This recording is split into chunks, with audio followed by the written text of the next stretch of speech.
This is the jabber. Have you noticed how incredibly loud the critics have become?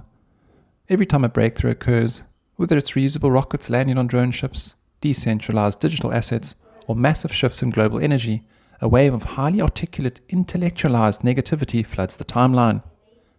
The amateur looks at this noise and they freeze. They think, well, if that smart guy says it's impossible, it must be a scam. But they are misreading the room. That critic isn't offering an objective analysis. They are suffering from a deep, systemic cognitive block. Today, we are breaking down the disbelief bias.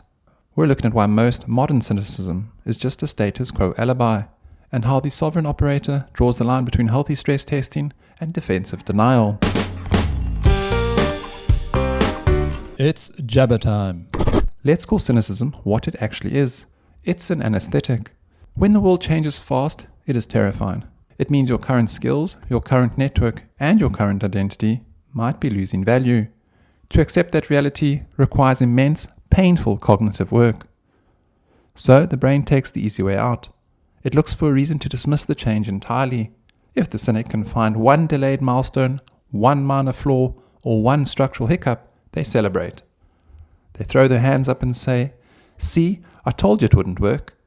They aren't seeking truth. They are hunting for a reason to stay exactly where they are.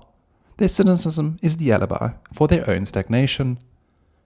But we have to be incredibly careful here, because the alternative to cynicism isn't blind belief. Blind belief is just laziness dressed up as hope. So where is the line? How do we protect ourselves without becoming gullible? The difference lies in the anchor. True skepticism is anchored in physics and first principles. A skeptic looks at a breakthrough and asks, what are the hard, material, and economic boundaries here? And can they be engineered around? A skeptic is active. They calculate the thrust required to overcome gravity. But a cynic is anchored in ego. They just point at gravity and claim flight is a scam. One is an engineering equation, the other is an emotional tantrum.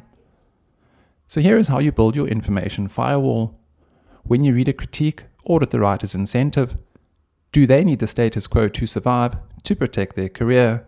If they do, ignore them. They are fighting for their life, not the truth. Focus entirely on first principles. Look at the raw physics, look at the empirical data, and run your own calculation.